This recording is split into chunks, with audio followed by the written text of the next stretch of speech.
2025 உங்கள் வாழ்க்கையை மாற்றப் போகும் ஆலயங்கள். இந்த அற்புத நாளில் உங்கள் வாழ்க்கையை மாற்றக்கூடிய சக்தி வாய்ந்த சில ஆலயங்களையும் அதில் மறைந்து இருக்கும் மகா ரகசியங்களையும் காண இருக்கின்றோம். பொதுவாக புத்தாண்டு பிறக்கிறது என்றால் அது தொடங்க இருக்கும் முன் எல்லோருமே கோயிலுக்கு செல்வது வழக்கம். அதன் தாத்பரியம் என்னவென்றால், ஆண்டு தொடங்கும் போது அதை ஆலயத்திலிருந்து கடவுளோடு ஆரம்பித்தால் நிச்சயம் அந்த ஆண்டு முழுவதுமே நல்ல ஆண்டாக அமையும் என்ற நம்பிக்கையே.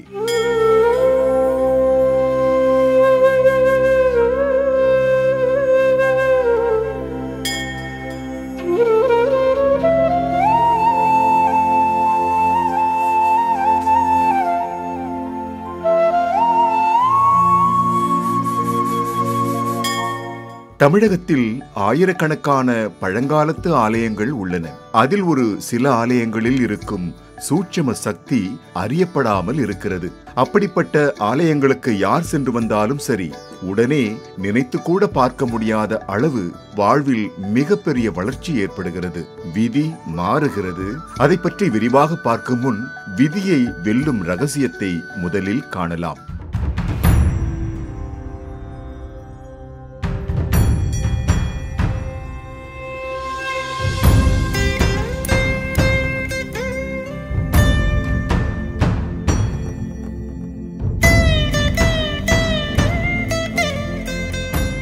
விதியை வெல்லும் ரகசியம். அந்த காலத்தில் ஆலயத்தை கட்டியவர்கள் சாதாரணமானவர்கள் அல்ல. காலச்சக்கரத்தை உணர்ந்தவர்கள், சகல சாஸ்திரங்களையும் அறிந்த வேத பண்டிதர்கள், ஆகம விதிகளை வகுத்த தெய்வஞர்கள். அவர்களில் பலர் கடவுளை அழைத்து கடவுளோடு பேசி கடவுள் விருப்பப்படி கோயிலை கட்டியுள்ளார்கள் எனும் தகவலை கேட்டபோது அது எங்களுக்கு வியப்பாக இருந்தது. எல்லா ஆலயங்களும் பெரும்பாலும் கிழக்கு திசையை நோக்கியே இருக்கும். ஆனால் ஒரு சில ஆலயங்களில் மட்டும் விதிவிலக்காக திசைகள் மாறி இருப்பதையும் பார்க்கலாம்.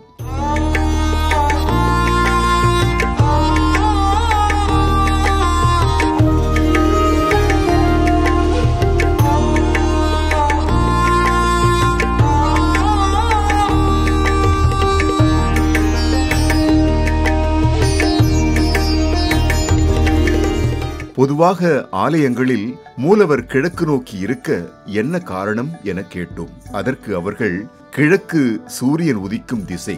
சூரியனே நவ கிரகங்களின் நாயகர், முதன்மையானவர், ஆத்மகாரகர். விதியை இயக்குபவரும் சூரியனே. சூரியன் இல்லாமல் பூமியில் எந்த உயிரினமும் பிறக்க முடியாது, வாழ முடியாது. எந்த ஒரு ஆத்மா பூமியில் பிறப்பெடுத்தாலும் அது விதிக்கு உட்பட்டதுதான் என்பதை உணர்த்தும் விதமாக சூரியன் உதிக்கும் கிழக்கு திசையை நோக்கி ஆலயங்களை அமைத்தார்கள் என்றார்கள். அதாவது எல்லாம் கர்ம விதிப்படிதான் நடக்கும் என்பதை சொல்லாமல் சொல்லவே ஆலயங்களின் கருவறை கிழக்கு பார்த்து அமைக்கப்பட்டனவாம். ஆனால் ஒரு சில ஆலயங்களில் இறைவனே நவகிரக சட்டங்களை எல்லாம் மாற்றி விதியை செயல்படாமல் தடுத்த அதிசயமும் நடந்துள்ளது. மார்க்கண்டேயருக்கு 16 வயதில் மரணம் என்ற விதி இருந்தது. அந்த நாளும் வந்தது. மார்க்கண்டேயர் உயிரை பறிக்க யமன் துரத்தி கொண்டு வர செய்வதறியாது பயத்தில் சிவலிங்கத்தை மார்க்கண்டேயர் கட்டிப்பிடித்துக் கொண்டார். அதையும் மீறி யமன் தன் பாசக்கயிறை வீசிய போது சிவபெருமான் ருத்ர தாண்டவராக சம்ஹார மூர்த்தியாக சிவலிங்கத்தில் இருந்து தோன்றி யமனையே சம்ஹாரம் செய்கிறார். அது மட்டுமல்லாமல் என்றும் 16 என்று புது விதியையே மார்க்கண்டேயருக்காக உருவாக்கினார் சிவபெருமான். பொதுவாக பலரும் இது என் விதி, என் தலையெழுத்து என்று புலம்புவார்கள். உண்மையில் விதி என்பது கடவுளை சரண் அடையாதவர்களுக்குத்தான் வேலை செய்யுமே அன்றி கடவுளே கதி என வாழ்பவரை பார்த்து விதியும் கூட அஞ்சும் என்பதுதான் நிதர்சனம். மறை 4 தினம் போதி குறைவின்றி உனை தொழுவேன், மறுபிறவி மறுத்தெனக்கு வர மருளி வாழ்த்துவாயே. பிறை சூடி நதி கொண்ட சிகை அழகன் உமைநாதன் உனை வணங்கும் மொழி கேட்டு மனமுருகி பாடி நின்றே.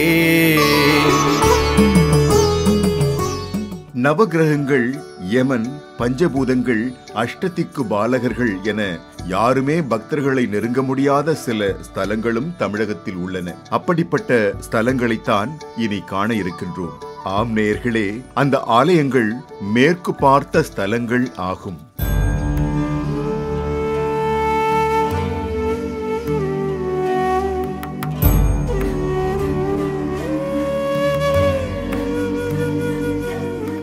மேற்கு பார்த்த ஸ்தலங்களின் மகிமைகள். 1000 கிழக்கு பார்த்த ஸ்தலங்களை தரிசித்தால் என்ன பலன் கிடைக்குமோ அதை அனைத்தையும் ஒரு மேற்கு பார்த்த ஸ்தலத்தை தரிசித்தாலே கிடைக்கும் என்கிறார்கள். வாழ்க்கையில் கடைக்கோடியில் இருந்தவர்கள் உச்சத்தை அடைய காரணமாக இருந்தது மேற்கு பார்த்த ஸ்தலங்கள் தானாம். அப்படிப்பட்ட சில ஆலயங்களை இனி காணலாம்.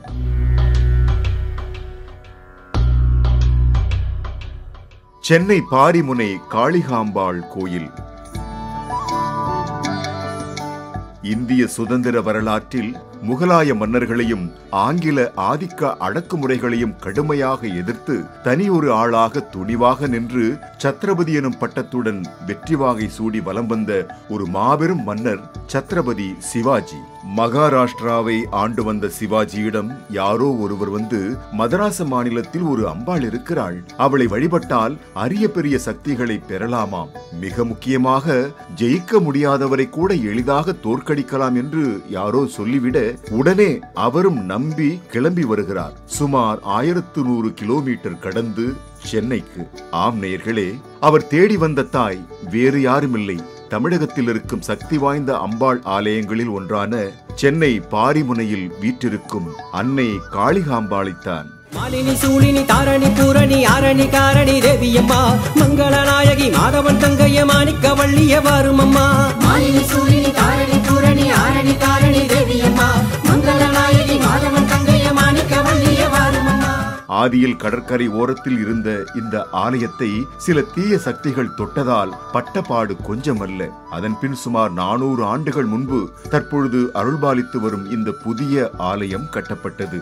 நெரிசல் மிகுந்த ஒரு குறுகிய சாலையில் இருக்கும் அம்பாளை தரிசிக்க வெறும் சிவாஜியாக 1677ஆம் ஆண்டு அக்டோபர் மாதம் 3ஆம் தேதி வந்த மராட்டிய மன்னன் காளிகாம்பாளை தரிசித்த பின்தான் மிகப்பெரிய வெற்றிகளை எல்லாம் குவித்து சத்ரபதி சிவாஜி எனும் சிறப்பு பெயரையும் பெற்று வரலாற்றில் மாபெரும் மன்னனாக இடம் பிடிக்கிறார். சத்ரபதி சிவாஜி மட்டுமல்லாமல் மகாகவியும் இந்த அம்பாளை தரிசித்த பின்னரே அவர் எழுத்தில் ஆன்மீகமும் தேசபக்தியும் தீப்பொறியாக அனல் பறந்தது என்கிறார்கள்.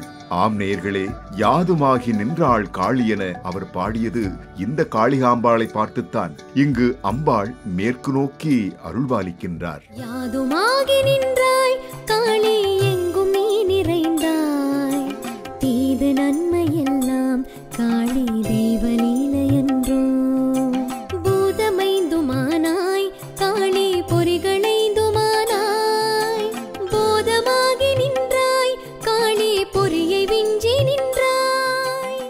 இந்த ஸ்தலத்தின் சிறப்பு, இங்கு அம்பாள் முன் ஸ்ரீ சக்கரம் உள்ளது. இங்கு நடக்கும் சண்டி யாகத்தில் கலந்து கொண்டால் எதிரிகளின் பகை உடனே தீருமாம்.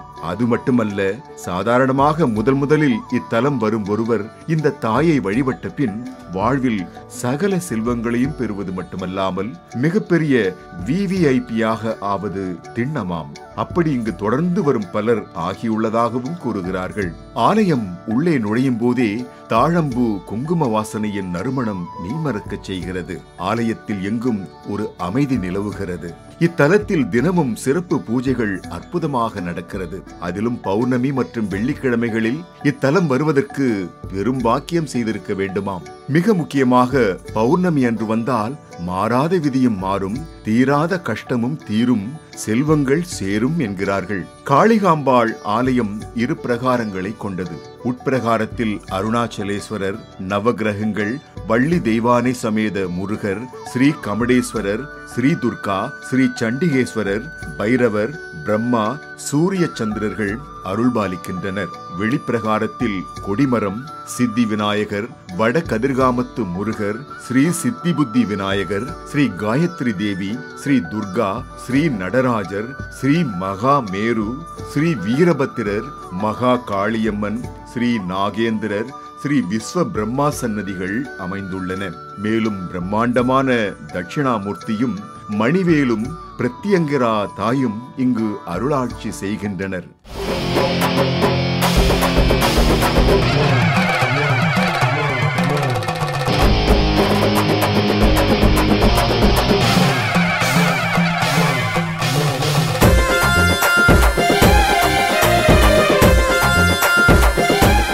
இத்தலம் வருவோர் இங்குள்ள பிரத்யங்கராவை வழிபட்டு ரட்சை கட்டிக் கொள்கிறார்கள். அந்த ரட்சை துஷ்ட சக்திகளிடமிருந்து பாதுகாப்பதாக நம்பிக்கை. எல்லாவற்றையும் விட இத்தலத்தில் ஒரு அற்புதம் உள்ளது. அது என்ன தெரியுமா? இங்கு அனைவரும் சமம். ஆம் நேயர்களே, ஆண்டியாக இருந்தாலும் சரி, அரசனாக இருந்தாலும் சரி, யாராக இருந்தாலும் சரி, அன்னை முன் அனைவரும் ஒன்றுதான் என்பதை கூறும் விதமாக இங்கு வரும் பக்தர்கள் அனைவரும் அம்பாள் முன் அமர்ந்து அம்பாளை தரிசிக்கலாம். சில நொடிகள் தான் மூலவர் முன்னமரும் பாக்கியம் கிடைக்கும். ஆனால் அந்த சில நொடிகளில் அந்த தீப ஒளியில் அம்பாளை உற்று பார்த்தாலே போதும். நம் கர்ம வினைகள் அனைத்தும் தீர்ந்து நமக்கு என்ன வேண்டுமோ அது அத்தனையும் அம்பாள் கருணையால் கிடைக்கும். இது பொய்யல்ல, கண்கண்ட உண்மை. மேற்கு பார்த்து இருக்கும் இந்த அம்பாளை உடனே தரிசியுங்கள். நிச்சயம் உங்கள் வாழ்க்கை மாறும். மாலினி சூலினி தாரணி பூரணி ஆரணி காரணி தேவியம்மா, மங்களநாயகி மாதவன் தங்கைய மாணிக்க வள்ளிய வாரும் அம்மா. மாலினி சூலினி தாரணி பூரணி ஆரணி காரணி தேவியம்மா, மங்களநாயகி மாதவன் தங்கைய மாணிக்க வள்ளிய வாரும் அம்மா. அடுத்து இறந்தவரையும் உயிரோடு மீட்ட ஒரு அதிசயம் நிகழ்ந்த ஒரு ஆலயத்தை காணலாம்.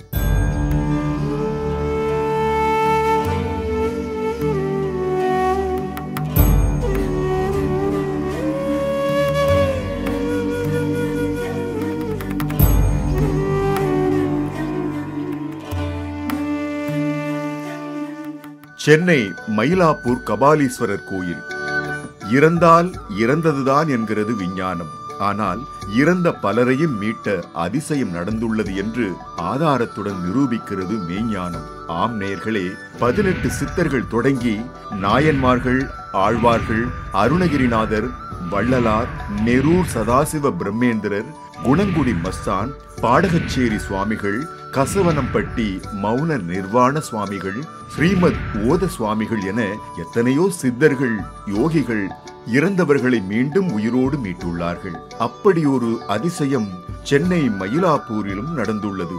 அதை இனி காணலாம். மயிலாப்பூர் என்றாலே அனைவர் நினைவுக்கும் வருவது 63 விழாதான்.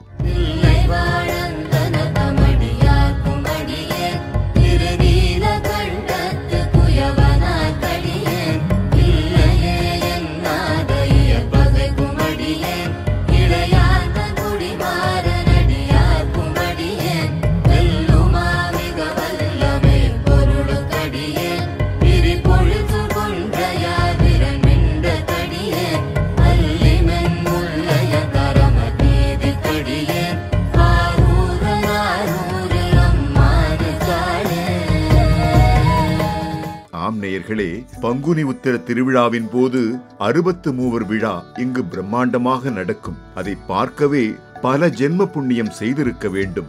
உலகில் பல பகுதியிலிருந்தும் வெளிநாட்டவர் இங்கு வந்து இந்த விழாவை கண்டு மகிழ்வர். இந்த விழாவின் போது பூம்பாவையை உயிர்ப்பிக்கும் விழாவானது விமரிசையாக நடக்கும். அது பல நூற்றாண்டுகள் முன்னடந்த ஒரு உண்மை சம்பவமாகும். அதை விரிவாக இனி காணலாம். முன்னொரு சமயம் திருஞான சம்பந்தர் இத்தலத்திற்கு வந்தார். அப்பொழுது சிவனேசர் என்னும் சிவனடியார் சம்பந்தரை சந்தித்து தனது மகள் பூம்பாவை இறந்த செய்தியை சொன்னார். அதை கேட்டு அதிர்ச்சி அடைந்த சம்பந்தர் இறந்த பூம்பாவையின் சாம்பலை கொண்டு வரச் சொல்லி கபாலீஸ்வரரை வேண்டி மட்டிட்ட புண்ணியங்காணல் மட மயிலை எனும் பதிகத்தை பாடினார்.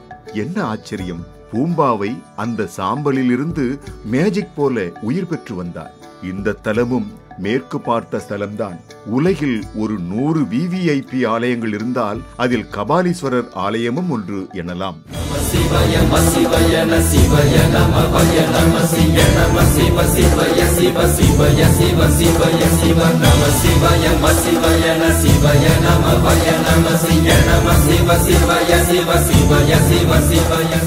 உலகம் முழுக்க இருந்து பல நாட்டவரும் மயிலையே கையிலை என்று கபாலீஸ்வரரை தினமும் வந்து வழிபட்டு செல்கிறார்கள். அது மட்டுமல்ல, பல அதிகாரிகள், நடிகர்கள், மந்திரிகள், முதலமைச்சர்கள் என மயிலை மயிலையை சுற்றி அக்காலம் முதல் இக்காலம் வரை அதிகார மையத்தில் இருக்கும் முக்கிய பிரமுகர்கள் மற்றும் பிரபலங்களின் இல்லங்கள் இருப்பது மயிலையை சுற்றி சுமார் 5 கிலோமீட்டர் பரப்பளவில்தான் என்று ஒரு சிவாச்சாரியார் சொன்னதை கேட்டபோது எங்களுக்கு ஆச்சரியமாக இருந்தது. அதற்கு காரணம், பதவி இழந்தவர்கள், அதிகாரத்தை இழந்தவர்கள் இத்தலம் வந்து கபாலி தேவரை வழிபட்டால் உடனே இழந்த பதவியை பெறலாமாம். இது அதிகாரத்தை தரும் ஸ்தலம். அதே சமயம் அதிகாரத்தை துஷ்பிரயோகம் செய்தால் அதை இழக்கவும் நேரிடும் என்கிறார்கள்.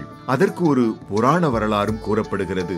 முன்னொரு சமயம் பிரம்மதேவர் ஈசனை போல தனக்கும் 5 தலை இருப்பதால் சிவனுக்கு எந்த விதத்திலும் நான் குறைந்தவன் இல்லை என்ற பிரம்மதேவரின் ஒரு கபாலத்தை கொய்து பிரம்மதேவரை நான்முகனாக்கி ஆட்கொண்டாராம். அதனால்தான் இங்குள்ள சிவபெருமானுக்கு கபாலீஸ்வரர் என்ற திருநாமம் ஏற்பட்டுள்ளது.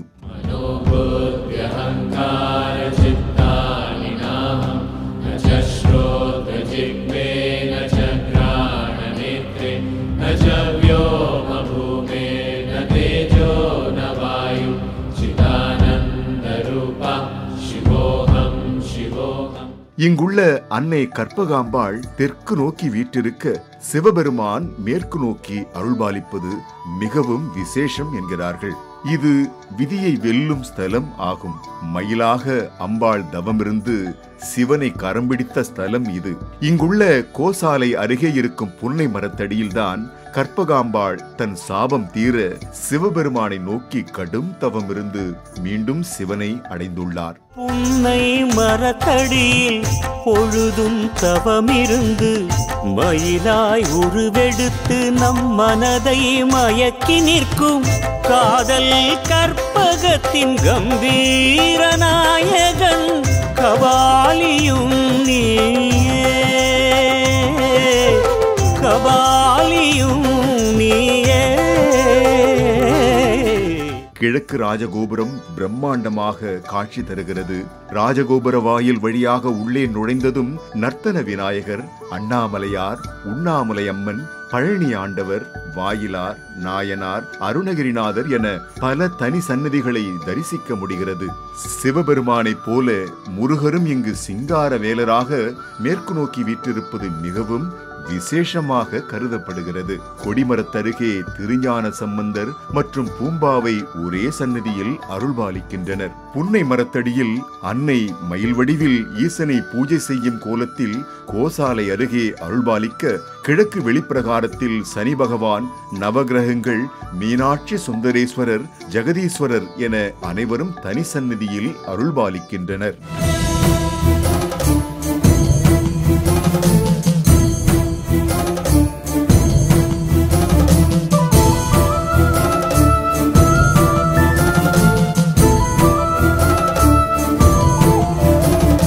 பல நூற்றாண்டுகளாக பழமை மாறாமல் பாரம்பரியமாக மண்மணம் மாறாமல் இருக்கும் கபாலீஸ்வரர் கோயிலில் நடக்கும் பூஜைகள் அனைத்தும் மிக விசேஷமானவை. இங்கு இருக்கும் குளக்கரையில் மாலை வேளையில் வந்தமர்ந்தால் அப்படி ஒரு அமைதியை உணரலாம். அப்பொழுது அங்கு ஒலிக்கும் தேவாரத்தை கேட்பது அப்படி ஒரு ஆனந்தத்தை மனதிற்கு தருகிறது. ஆலயம் வாசல் அருகேயே வீடு இருந்தாலும் கூட இந்த சிவனை தரிசிக்க பிராப்தம் இருந்தால் மட்டுமே வர முடியும் என்கிறார்கள். செய்வினைகள் சிதைந்தொழிய பொய் என்ற மொழி விட்டு மெய்யுணர்வில் உனை தொட்டு கை குவிய வணங்கி நின்றேன். காண்பறிய பேரொழிய சிந்தையிலே உனை கொண்டு முந்தை வினை முறித்தெறிய எந்தை உனை போற்றுகின்றேன். இப்படி தமிழகத்தில் எத்தனையோ மேற்கு பார்த்த ஸ்தலங்கள் உள்ளன. இந்த நன்னாளில் சென்று தரிசிக்க முடியாதவர்கள் பௌர்ணமியில் அல்லது உங்கள் ஜென்ம நட்சத்திர நாளில் சென்று தரிசித்தால் அதைவிட பெரிய பரிகாரமே கிடையாது. வாழ்வில் மிக முக்கியமானது ஆயுள், ஆரோக்கியம், மன அமைதி, சந்தோஷம், தேவைக்கு பணம். அது அனைத்தையும் நிச்சயம் தரும் ஸ்தலங்கள்தான் மேற்கு பார்த்த ஸ்தலங்கள் என்பது திண்ணம்.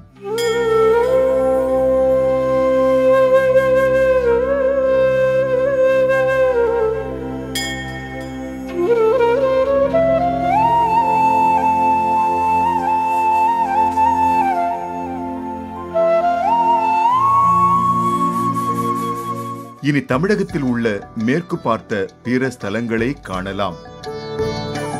அருள்மிகு மருந்தீஸ்வரர் திருவான்மியூர் சென்னை.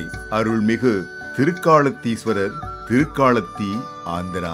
அருள்மிகு இருதயாலீஸ்வரர் திருநின்றவூர் சென்னை. அருள்மிகு வராகீஸ்வரர் தாமல் காஞ்சிபுரம் மாவட்டம். அருள்மிகு திருமேற்றளீஸ்வரர் திருக்கச்சி மேற்றளி காஞ்சிபுரம் மாவட்டம். அருள்மிகு ஜலநாதீஸ்வரர் தக்கோலம் வேலூர் மாவட்டம். அருள்மிகு வாலீஸ்வரர் குரங்கணில் முட்டம் திருவண்ணாமலை மாவட்டம். அருள்மிகு அதுல்யநாதேஸ்வரர் அரகண்டநல்லூர் விழுப்புரம் மாவட்டம்.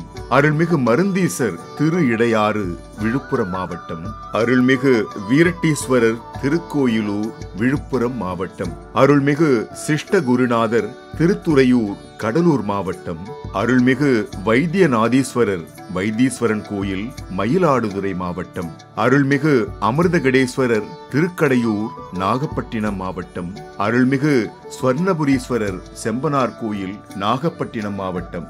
அருள்மிகு கடைமுடிநாதர் கீழையூர் நாகப்பட்டினம் மாவட்டம். அருள்மிகு பார்வதீஸ்வரர் திருத்தெளிச்சேரி காரைக்கால். அருள்மிகு மனுநாதேஸ்வரர் மருதவஞ்சேரி திருவாரூர் மாவட்டம். அருள்மிகு விஸ்வநாத சுவாமி தட்டாத்திமூலை திருவாரூர் மாவட்டம். அருள்மிகு கோணேஸ்வரர் குடவாயில் திருவாரூர் மாவட்டம்.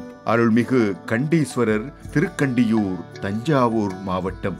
அருள்மிகு ராமலிங்கேஸ்வரர் பாபநாசம் தஞ்சாவூர் மாவட்டம். அருள்மிகு தர்மபுரீஸ்வரர் பழையாறை தஞ்சாவூர் மாவட்டம். அருள்மிகு ராமநாத சுவாமி கும்பகோணம் தஞ்சாவூர் மாவட்டம். அருள்மிகு உக்தவேதீஸ்வரர் திருத்துருத்தி தஞ்சாவூர் மாவட்டம். அருள்மிகு தாயுமானவ சுவாமி திருச்சிராப்பள்ளி. அருள்மிகு ஜம்புகேஸ்வரர் திருவானைக்காவல் திருச்சிராப்பள்ளி மாவட்டம். அருள்மிகு கைலாசநாதர் கற்குடி திருச்சிராப்பள்ளி மாவட்டம். அருள்மிகு உய்யக்கொண்டார் உய்யக்கொண்டான் திருமலை திருச்சிராப்பள்ளி மாவட்டம். அருள்மிகு காசி விஸ்வநாதர் திருப்பரங்குன்றம் மதுரை மாவட்டம். அருள்மிகு மன்னீஸ்வரர் அன்னூர் கோயம்புத்தூர் மாவட்டம். அருள்மிகு நீலகண்டேஸ்வரர் இருகூர் கோயம்புத்தூர் மாவட்டம். அருள்மிகு திருமுருகநாத சுவாமி திருமுருகன் பூண்டி கோயம்புத்தூர் மாவட்டம். அருள்மிகு ரத்னகிரீஸ்வரர் ஐயர்மலை கரூர் மாவட்டம். அருள்மிகு அர்த்தநாரீஸ்வரர் திருச்செங்கோடு ஈரோடு மாவட்டம். பழனி முருகன் கோயில், காஞ்சி உலகளந்த பெருமாள் கோயில், திருவட்டாறு ஆதிகேசவ பெருமாள் கோயில், நாகை மேல திருமணஞ்சேரி லட்சுமி நாராயண பெருமாள் கோயில். இது தவிர திருநெல்வேலி அருகிலுள்ள 10 சிவாலயங்கள் தென்பாண்டி தச வீரட்டான ஸ்தலங்கள் என்று அழைக்கப்படுகின்றன. இந்த 10 சிவாலயங்களும் மேற்கு திசை நோக்கி அமைய பெற்றுள்ளது என்பது சிறப்பம்சமாகும். இந்த 10 ஸ்தலங்களுள் 9 ஸ்தலங்கள் திருநெல்வேலி அருகிலும் 10வது ஸ்தலமான திற்பரப்பு மகாதேவர் திருக்கோயில் கன்னியாகுமரி மாவட்டம் தக்கலை அருகிலும் அமைய பெற்றுள்ளது.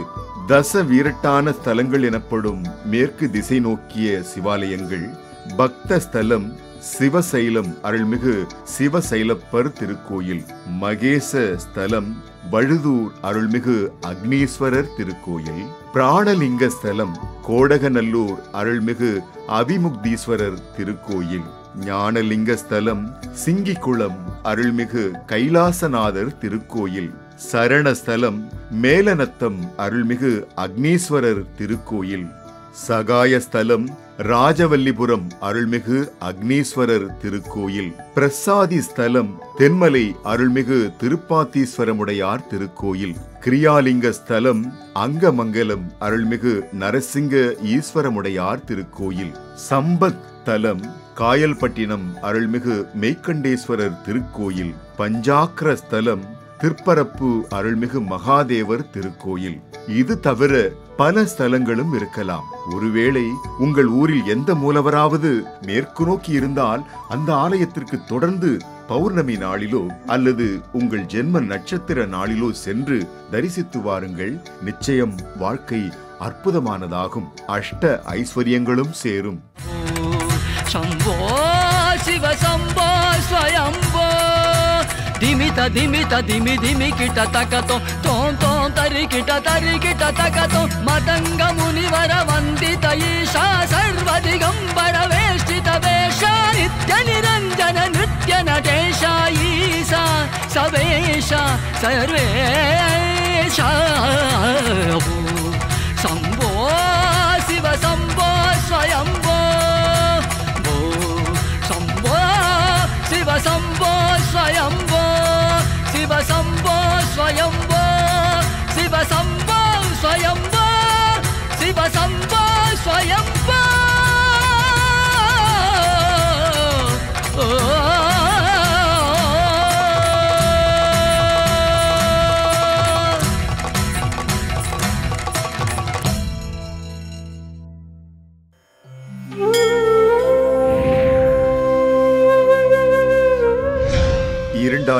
இருபத்தைந்தில் உங்கள் வாழ்க்கையை மாற்றப் போகும் ஆலயங்கள்.